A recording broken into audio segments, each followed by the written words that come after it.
Hey there. Welcome back to another episode of the Online Marketing Made Easy podcast. I'm your host, Amy Porterfield, and I am thrilled that you are tuning in today.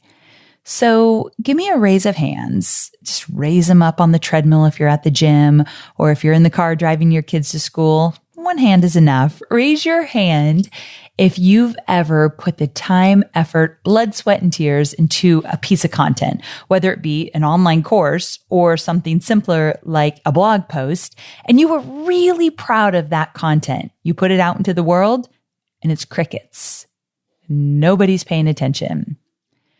I know how devastating that can feel. And I know how frustrating it is when you work so hard and you feel as though you're just not getting the traction you want.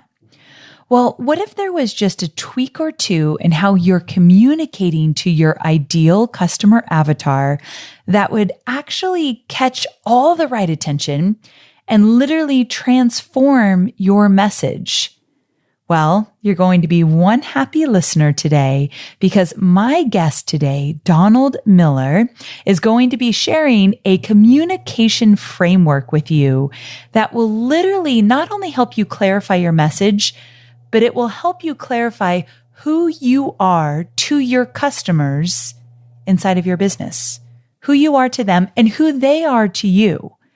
I know. That might sound a little bit weird right now, but once you hear Donald, or as he goes by Don, he said, the only time anyone calls me Donald is when I'm getting in trouble. So when you hear from Don, all of that will really make sense. So I'm not going to make you wait much longer, but just know this is one of my favorite podcast episodes.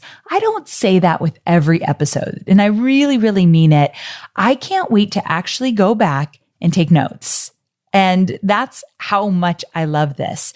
He dropped so many gems in this interview that I thought, holy cow, this is exactly what I needed to hear. And this is exactly what my listeners need to hear as well. So you're going to love it. Believe me, I just know it. Now, before we get to the interview, this episode is sponsored by my free masterclass, The Ultimate List Building Catch-Up Plan, my proven 3-stack system for leveraging the most powerful what's working now list building strategies without the stress and tech confusion or crazy overwhelm that usually comes with building your email list. If you take what you learned today about clarifying your message and you apply that to your list building efforts that you can learn about in my free masterclass, you, my friend, are golden. So to sign up for my free masterclass, amyporterfield.com/list building. Just amyporterfield.com/list building. Okay, so because our guest today is a big deal, he needs a proper introduction. Donald Miller, author of Building a StoryBrand, a must-read book for the record, has created a communication framework based on a story structure that is successfully used in the movies and commercials all the time. He teaches this framework to big-time businesses like The Economist, Pantene, Cade's favorite, Chick-fil-A, and also online marketers like you and me. And I can tell you this, he is all about helping his clients turn their marketing message into a storyline. And you know, when someone's in a great story, they are all ears, they're paying attention, they want more. And that's exactly what you can do in your brand as well. So I won't make you wait any longer. Let's do this. Don, welcome to the show. Thanks so much for being here. No, thanks for having me, Amy. Oh, this is so much fun. Before we got on, you all didn't get to hear this, but Don was telling me about his place in Tennessee. And you guys know that Hobie wants to build in Tennessee. And Don, I'm pretty sure you are building my husband's dream place. So that must be a lot of fun. It's a blast, and I can't wait to meet your husband and show him around. But we'll save him a ton of money on all sorts of mistakes that we've made. But yeah, he should come. It's a great, beautiful place to be. The people here are wonderful. They're just wonderful. I mean, and I guess I should have said, we're talking Tennessee. Yeah, Tennessee. That's right. I kind of forgot that. But my audience knows Hobie's obsessed with that area, so they get it. Okay. So Good. For those who don't know you yet, and there's not many, but just in case, tell my audience a little bit about yourself and what you do for a living. I help companies clarify their message, and I got into that line of work completely by accident. I spent 10 years writing books. And of course, when you write books, you know that you have to keep the audience interested and you have to keep people turning the pages and those kinds of things. And then when I started a company, I used the same framework, which is a storytelling framework that I used to write books. I used it to clarify my own company's message. And after I did that, the company kind of exploded. And I realized, wait a second, this framework, this 7-part framework that I created is actually more valuable than the business that I was using it to grow. And so we pivoted a little bit, started teaching the 7-part framework to mostly small business owners.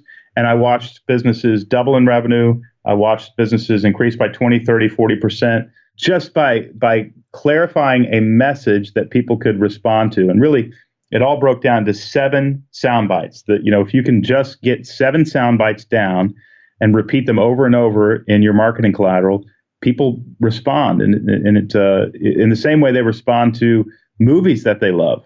They respond to brands in the same way. And so we've taught that to probably about 5,000 businesses now. And we've just had a blast doing it. Okay, so many of my peers have gone through your training with this framework. I know that Stu McLaren talks about it a lot. Jasmine Star went to one of your trainings. I feel like I need to go there and really immerse myself in it. But I also am excited that you're here to walk us through it. Now, before you do so, I was hoping that you could talk to my audience. My audience is about 99% online entrepreneurs. And I want them to hear why this framework is so valuable before we get into all of the details, why it's so valuable. And also, and most importantly, what happens if you don't use something like this? Well, I'm convinced if you don't actually captivate your audience's attention very quickly, you're not going to be in business very long.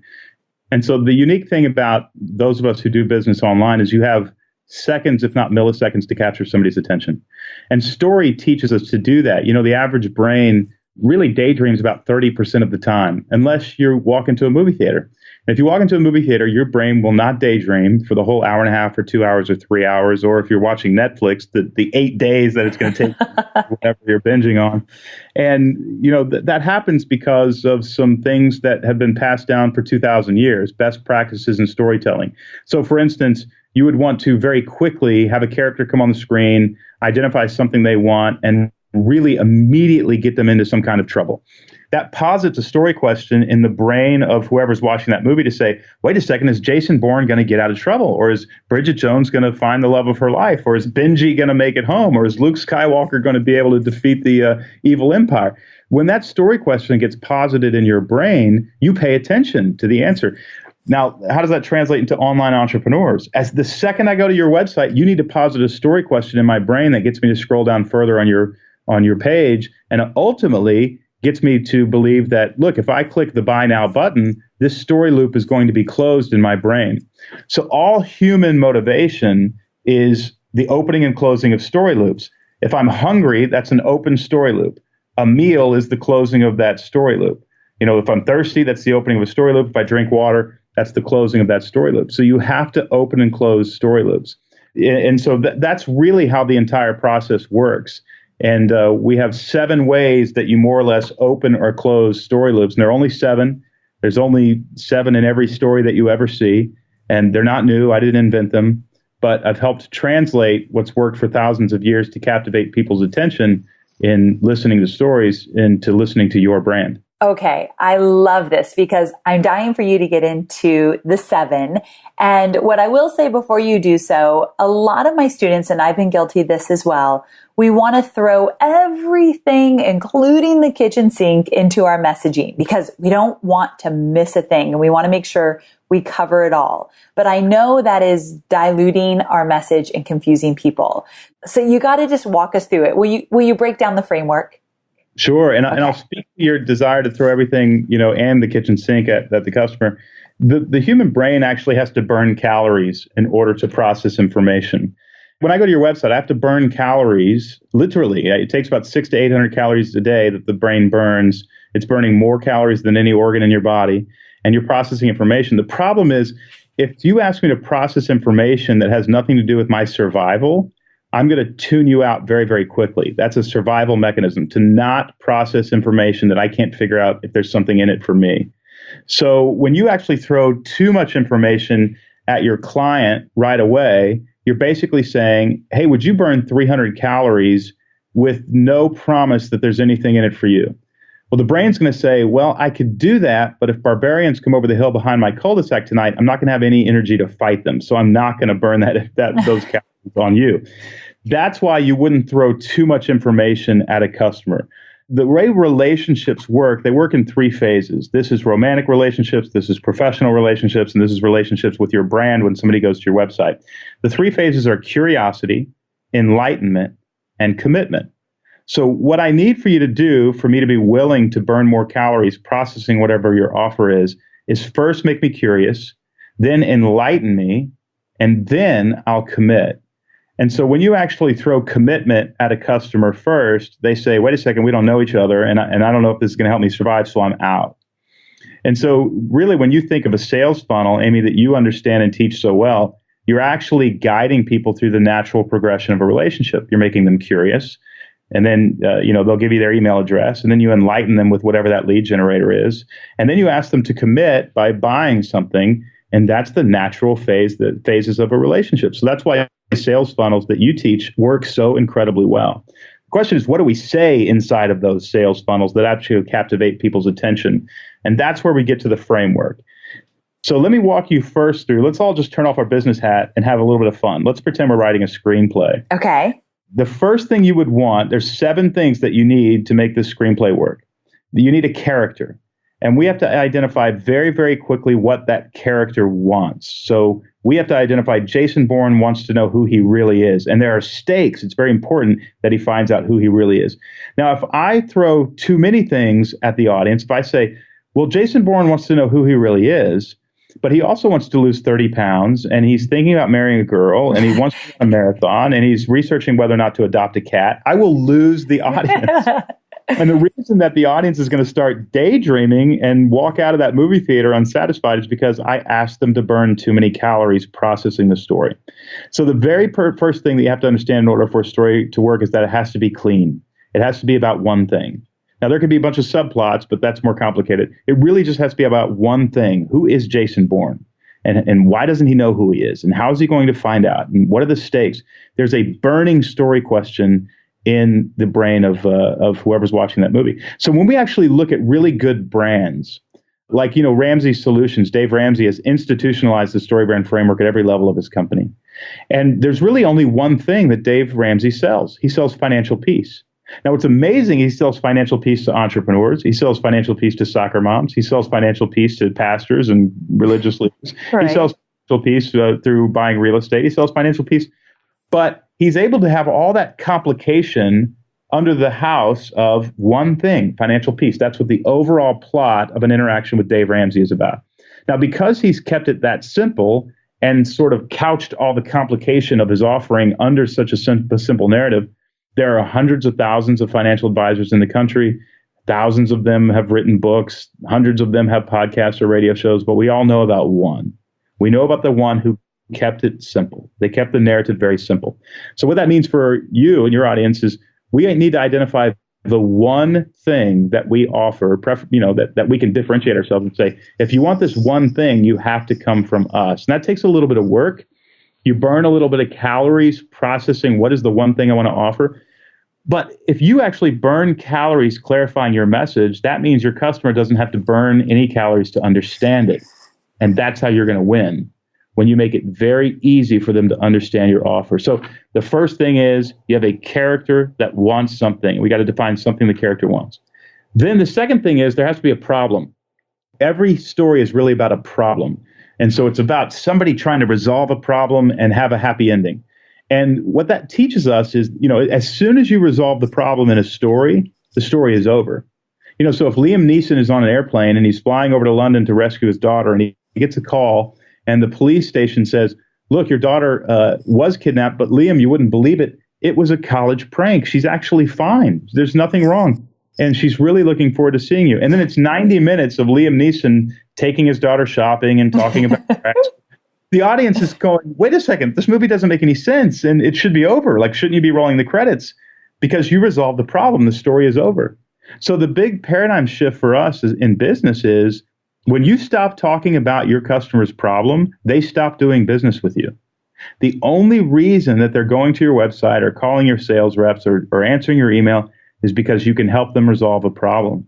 In fact, I've given a lot of speeches in my day, and I realized that I give a much better speech. The audience is much more involved in what I'm saying. If I don't go to the middle of the stage and say, hey, I'm Donald Miller, and I live in Nashville, Tennessee, and I have a beautiful wife named Betsy, and we have a dog named Lucy. But if I actually walk in the middle of the stage, don't even say my name, and I just say, I'm here because we have a serious problem. Our marketing isn't working. It's a waste of money. Now, how do we fix it? Everybody leans in. Oh, so good. Until you get to the problem, who cares? Yes. And so we need to understand that when we write email copy, when we write, I had some people do an exercise recently. I said, print out your website on paper, take a red pen and circle every time you mention your customer's problem on your website. And you wouldn't believe how many people just didn't talk about it. They talked about all about themselves, about their grandfather started the company, how great the company is, and blah, blah, blah. And that's not a hook. That's not a story hook. So we have to talk about a problem. And then this, Amy, as you know, this is the biggest paradigm shift in the whole narrative, in the whole StoryBrand framework. You identify what the character wants, you identify the problem they're trying to resolve, and then you can enter their story. But you want to enter their story as the guide. And the guide is a character that has been entering stories for thousands of years. It's a character that exists only to help the hero win the day. So Yoda was Luke Skywalker's guide. Lionel was King George's guide in The King's Speech. Jonah Hill's character was Billy Bean's guide in Moneyball. Haymitch was Katniss's guide. You always want to play the guide in your customer story, and you never want to play the hero. It's super important. The two reasons you never want to play the hero are, one, if you play the hero, you are removing yourself from your customer's story. If I position myself as a hero, and I'm talking all the time about how great StoryBrand is, people think, well, man, Don's a hero, and I'm a hero too, which means we're in different stories. I didn't enter into their story at all. I may have gotten them very interested in my story, but I didn't enter into their story. They're not going to do business with me. The next reason you don't want to play the guide is because the hero is the weakest character in the story. The hero is ill-equipped, afraid, unwilling to take action, in need of help, desperately looking for a guide. Why would you ever want to position your brand as such a weak character? The guide, on the other hand, is strong. They've already conquered the hero's demon. They know how to help the hero win. They have a plan. The guide is the leader in the story, and you want to be the leader. So never play the hero, always play the guide. And the stakes are enormous. Think about Hillary Clinton losing this campaign. Biggest political upset maybe in American history, certainly in modern American history. What was her tagline? I'm with her. She's the hero.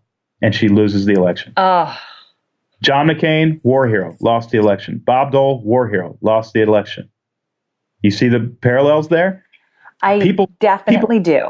Yeah, they honor heroes and they love heroes, but the hero is in their own story. They're not in my story. Okay, so I know you have more on the framework, but this is a big one that my students really need to understand. So give me an example of a classic mistake that they might not even realize they're doing, where they're actually playing the hero when they need to be playing the guide. I'll just pick on a giant brand. Chevy runs ads all the time saying we've won the J.D. Power and Award Associates or J.D. Power and Associates Awards, and we've all seen those commercials. That's basically Chevy getting up and saying we're the hero, we're the hero, we're the hero. Okay. What if Chevy actually ran a very similar ad and instead said, we care about safety so much, and we care about your family so much, and we care about you pulling into your driveway safe. We've made such incredible safety modifications on our cars. The J.D. Power actually gave us an award for serving you. Okay. One is bragging about myself, and the other is actually saying the story is really about you getting home safe, and that's what our whole thing is about. We just want to help you win. Okay. That's a great example. It is. So there's another, we just worked with Tom's Shoes, a fantastic brand, and Tom's does such great stuff. And they're actually considering changing their whole company motto to "We give you a way to fight inequality." If you think about the history of Tom's Shoes, they've been giving people a way to fight inequality for years. In fact, meeting with their team, They make amazing shoes, and they are really, really just insanely burdened by inequality in the world. But, if Tom's came out and said, we fight inequality, we're so amazing, people are like, man, that's really great. You guys are awesome. But if they come out and say, we give you an amazing way to fight inequality that's simple and easy, they're inviting you to be the hero of the story. That's the difference. It's actually a very, very subtle difference, but it's the difference between a customer engaging your story and feeling invited into it, and a customer saying, well, that's a neat story, but that's your story, that's not mine.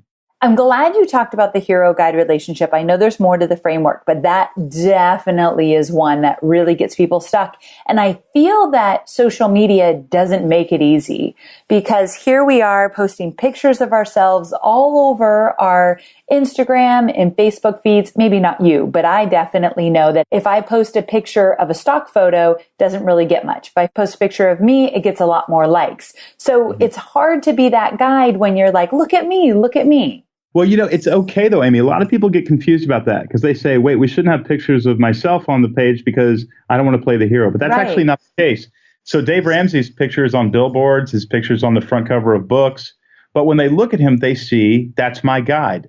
And so that's okay. In fact, there are many movies that are really just about the guide.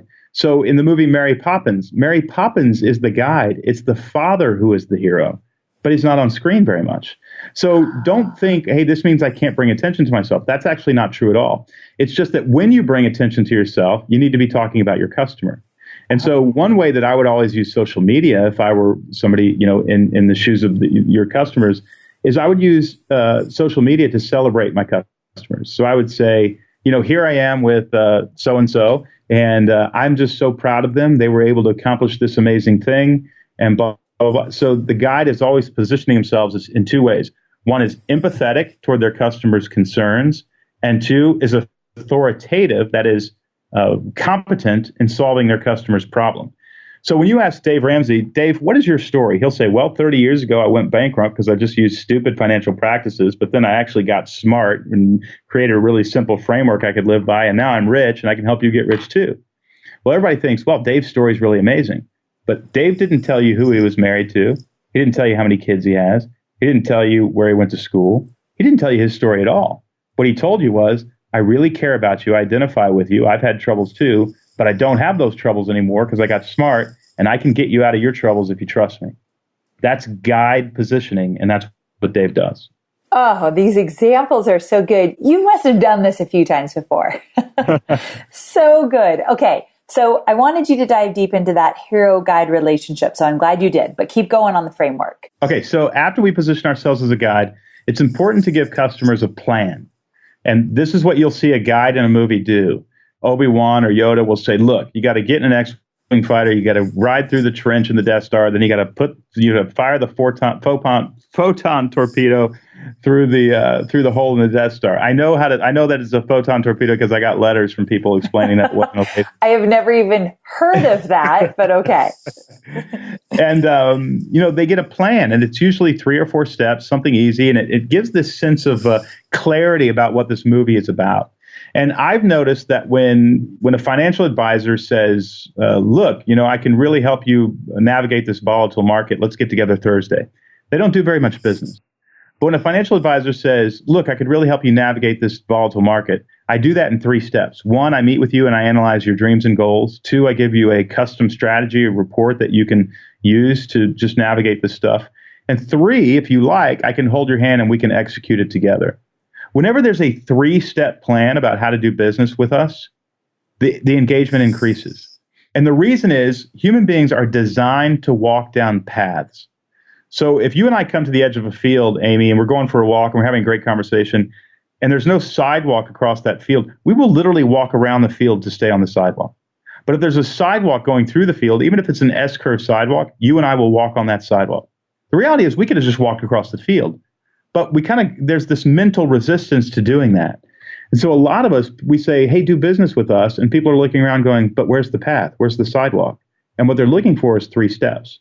So if you walk into a CarMax, you'll see the 3 steps to selling your car to CarMax, the 3 steps to buying a car from CarMax, the 3 steps to getting financing through CarMax. Why do you think they're using so many 3-step plans? It's because it works. It's a sidewalk that people will walk down.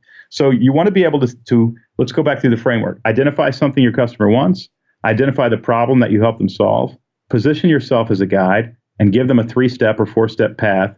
5 steps don't tend to work. Studies show 3 and 4 works best. But you give them the 3-step path. And then the 5th part of the framework is you call them to action.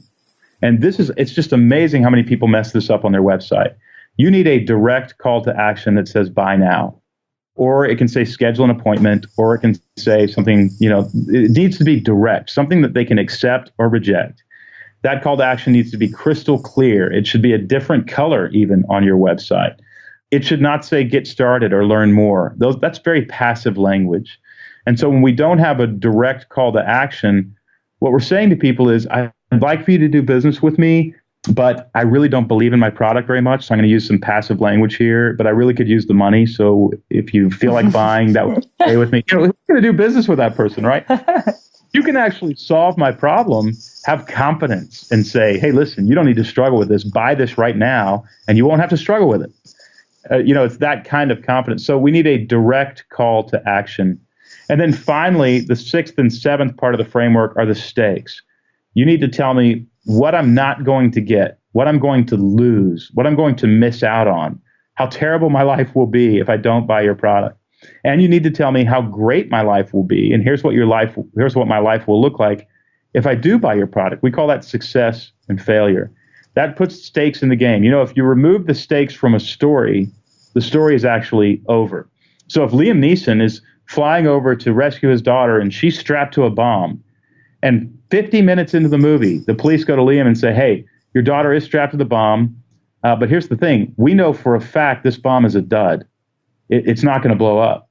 And then he spends the next 45 minutes trying to disarm the bomb. We ruin the movie because there's no stakes. There's nothing that can be lost. And so we've got to explain to people, here's what can be won or here's what can be lost if you do or do not buy my product. Now, these are not equal parts. You can't, if you overdo the failure part, you're going to turn customers off. If it's not there, they're not going to be interested in the story. But if you overdo it, you're going to turn customers off. However, a vision of their success or what life will look like if they buy your product, you can overdo that all day long. I mean, you can just keep talking about it and you're going to be just fine. So you kind of have to read the book to understand the nuances of the framework, but that's a basic gist of the framework itself. Oh, I recommend this book to everybody listening right now, and I'm going to link to it in the show notes. This is a must for every online marketer. So every marketer out there, but I've got the online marketers. So for sure, you got to read the book. Okay. So I'm going to give you something very specific to the people that are listening right now. As you likely know, I help people create digital course businesses. So they're building businesses where the main source of their revenue is selling digital courses. And one thing that my students struggle with, especially when they're in the throes of creating their online course, is clarifying their course promise. So if you buy my course, this is what you will get from it. This is my promise. These are the results that you'll get. And I recently did a 2-day live workshop, literally days ago. And people came and they were supposed to come with their course idea solidified, their outline solidified, and their course promise solidified. And we were going from there. But we really got hung up with a lot of people because they just couldn't solidify that course promise. They felt confused and overwhelmed by it, and they couldn't get clarity. And I was wondering if you could offer some words of advice. Why do you think people would get stuck in that area? Well, I think because they're so close to it. Lee Lefevre in his book, The Art of Explanation, which is a wonderful book, he talks about the curse of knowledge, that you're so close to what you offer that you're projecting your understanding of it to other people. And they don't understand. And, we have a mantra at StoryBrand, if you confuse, you lose. The answer to confusion is always no. And so when people are so close to what they offer, they tend to be either really vague or they speak inside language. And I'm amazed. I'll actually say to somebody, do you think on a scale of 1 to 10, your message is really clear? At 1 to 10, 10 being clear. And they'll say 10. I'll say, come up in front of the group. I have no idea what you offer, but tell me what you offer. And they'll say, nutritional packages that allow equestrian products to flourish. Yeah, exactly. Yes. And I'll say, wait, hold on, back up. You offer what? And equestrian products, and then I'll say, what are you talking about? What is that? And they'll say, well, it's a supplement you sprinkle on horse food. It lets the horse live another year longer than normal. There and I'm you like, go. just say that. That's exactly what you need to say. So it's usually, but Amy, you and I know from writing books, right? It's usually the second or third pass where you actually get to the clear part. And I would hate for your readers to feel like I'm just not good at this or whatever. Every writer has to rewrite and rewrite and rewrite. And that's why we go to somebody like you, right? You're helping us figure it out. And so don't be discouraged. That's just the writing life. But the beautiful thing is every calorie that you burn clarifying your message is a calorie your customer doesn't have to burn to understand it. And so, that process of actually having a unique offer, one unique offer that everybody can understand, what that does, and the reason that's so important, is it invites everybody into a story. I can live this story that this person is inviting me into. And I say, stop selling things and start inviting people into very clear stories. And it starts with one clear offer. But don't be vague and don't use inside language. And here's the thing, test it. Just at a Starbucks, and you're standing in line at Starbucks, there's strangers all around you, say, I'm so sorry to bother you. I'm actually starting a business. Can I tell you what I offer and then ask you if you understand? And then say, I offer supplemental equestrian packages to whatever. Right. And just test it. And at the point where somebody says, wow, that's actually very interesting. My uncle owns a horse. Can I get your card? Now you're onto it. So true. I love this example and it's so funny. But I also get my students say something like, I help middle-aged women become happier. And so, hey, so think about it. You could be a gym, you could be an executive coach, you could be a nanny, you could be an at-home chef. It doesn't work. It doesn't work. So you have to say, let's say I meet an at-home chef at a party. There's two at-home chefs at the same party. And I say to the first one, what do you do? And they say, well, I'm an at-home chef. I say, that's interesting. I meet the second at-home chef and I say, what do you do? They say, well, you know how most families don't have the time to cook healthy meals? I'm an at-home chef. Oh my gosh, this is so good, you guys. I hope you heard that. It's so clear. It's so clear. And that's the key. Everybody's mind has to click and say, oh my gosh, I need that. I need that. Yes. Okay, so that's a really good test. Next time you're at Starbucks and you tell somebody what you do, if that person, this is another thing, let's say you get lucky enough to stand next to someone who's your ideal customer avatar.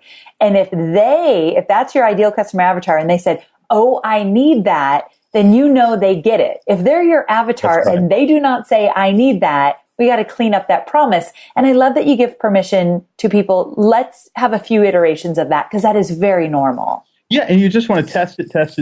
I mean, until you go through 10 or 12 of them, you're probably not there. And the real key, when you're really good, it's when somebody says, wow, I don't even need that, but I want it. Yes, that's when you've hit the jackpot. That's when you hit the jackpot. So very true. Okay, so I'm going to switch gears just a little bit, but we're still on the framework. I love that your framework makes talking to our ideal customer avatar so much easier. And my listeners are constantly creating content if they're following my framework of creating content every single week on their blog or podcast or on their video show. And sometimes they sit down and they're ready to write their weekly blog and it's like blank. Their mind is literally blank and they need help. And this comes up a lot. So I know that you have 3 magical yet simple questions based on this framework that can help them. So can you walk us through them? Sure. And if you want to, I have a piece of software called it's called a brand script. Yes. But if you go to mystorybrand.com, it's a free piece of software and you literally type in the 7 categories and you can actually use it to create a blog post. But let's actually get much more simple than that. Okay. Tell everyone real fast. Where do they go again? They just go to mystorybrand.com and it's a beautiful piece of software and it's helped, I don't know how many thousands of businesses clarify their message, but I actually use it to write books. I use it to give keynote speeches. I use it to outline blog posts. It will do most of the work for you. You literally just fill it out. And then in the notes section, you put it all together and then that's your blog post. It's super simple. So good. So there's that tool. But then let's say we want to make something even shorter. Really, what you want to do to sort of condense your company offering into a short story, there's three parts to it. One is problem, the next is product or solution, and then result. Problem, product, solution, and then result. So if I wanted to explain my company, I want to follow that order. Somebody says, Don, what do you do? I say, well, most business leaders are so close to their products, they don't know how to talk about them to get customers to listen. I have a framework that helps them clarify their message. So when they use the new message, their company starts growing again. If I say that to people on an airplane, I've got to do 2 hours of consulting. Right. Because they're interested, right? Yes. But why? The problem hooks you. The product is the solution to the problem. And then the result is the happy life that I get to live because I used your product. And so you really want to put those three things together. And that's a very short, cohesive narrative that hooks an audience. It's the same formula that people often use, screenwriters often use to explain their screenplay. So when you're actually flipping through your iPhone wondering what movie to go see at the theater tonight, you look for something familiar, usually, I know that actor, and then you read about it. That's usually a one-liner. That's usually so-and-so struggled with this, but then he met somebody who helped him with this, and hopefully it worked out for the best, right? It's problem, product, solution. And that narrative formula is a well-worn path in the human brain. And when you use that to describe your products, you're speaking a language that the brain already understands. Oh, so good. So how does this translate into, let's say, an Instagram post? Yeah. Well, you really want to kind of do the same thing. So just try this, variations of this. Next time you post on Instagram, make yourself start the Instagram post with these words. We all struggle with X, or such and such can sometimes be a challenge, or nobody likes it when this happens, or like you, I often get frustrated at this. In other words, start with a problem.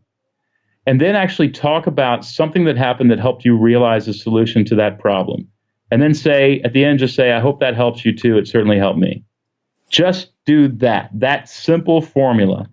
And the other thing that I would do with Instagram posts, if I were, I am a brand, if I were in your shoes, I would celebrate customers' victories. So let's actually reverse engineer the power of Dave Ramsey's $200 million financial advice firm here in Nashville.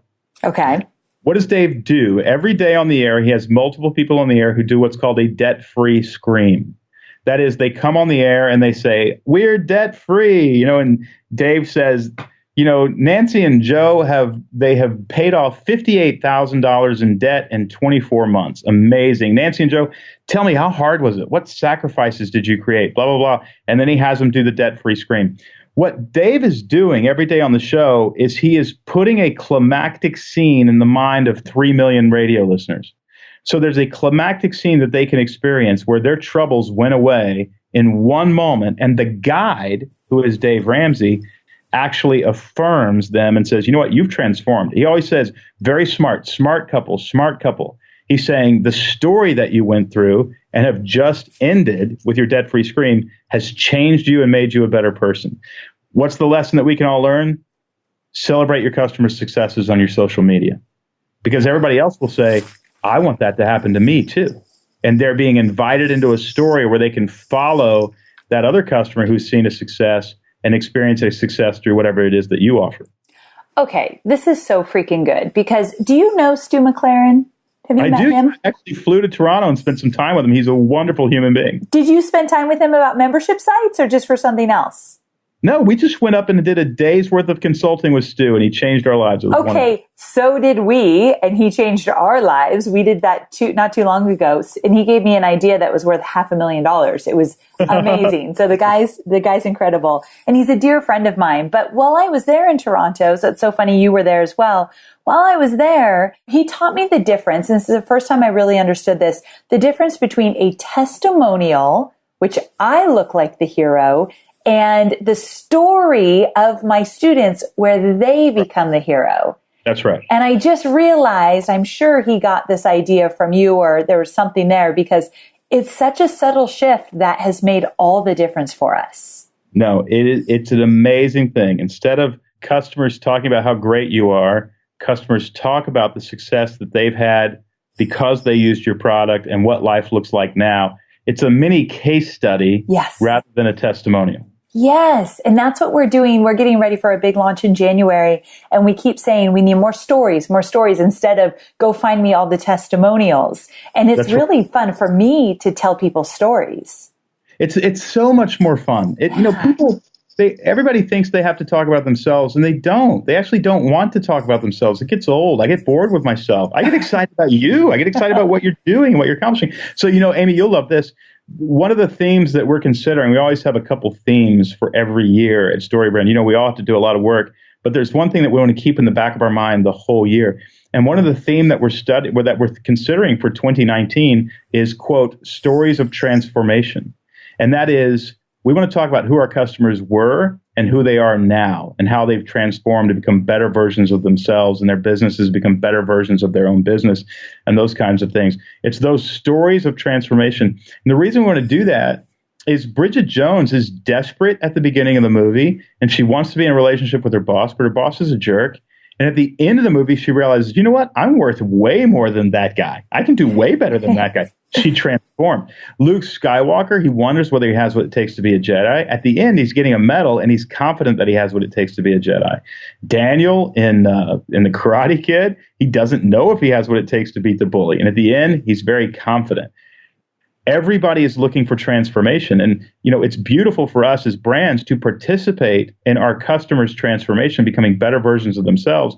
And then when we turn around and tell the story of their transformation, not our greatness as a company, of their transformation, other people want to experience that same transformation, and they begin to engage our brand. Oh, so good. This is so good. And you know how to wrap up a podcast because you ended on the perfect note. I thought I loved this whole idea of StoryBrand before you got on this podcast. Now I might be a little bit obsessed. So thank you for this. And I really want all my listeners to, if you haven't already, read Donald Miller's book, Building a Story Brand. I will link to it in the show notes. And I just can't thank you enough. Thank you so much for coming on the show and being so generous with your examples and stories and insights.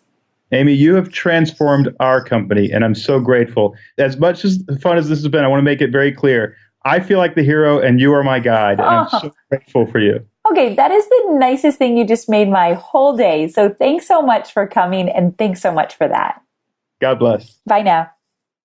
Okay, so there you have it. Did you love this interview as much as I did? I mean, come on. The guy is just brilliant. I love listening to him. I want to reread the book. I want to go to his StoryBrand trainings. He has them all over the US and probably outside of the US as well. You got to check out Donald Miller and StoryBrand. I'll make sure to link to his book and to his website in the show notes. Now, coming up next week, to continue in the vein of creating compelling content that our ideal customer avatars will pay attention to, don't miss next week's episode with my guest, Melissa Casera. So like Donald, Melissa is a huge fan of using storytelling to create compelling content. Her website actually tells her visitors that she'll teach them how to create content and offers that send their fans into a complete and total frenzy. I mean, who wouldn't want that, right? And I know that she delivers on this promise. You're going to love next week's episode as well. I'll see you here, same time, same place. And real quick, if you haven't already subscribed to this podcast, I am always sending out extra bonuses that you will not know about unless you're subscribed. So no matter where you listen, make sure you subscribe to the podcast. All right, guys, I'll see you soon. Bye for now.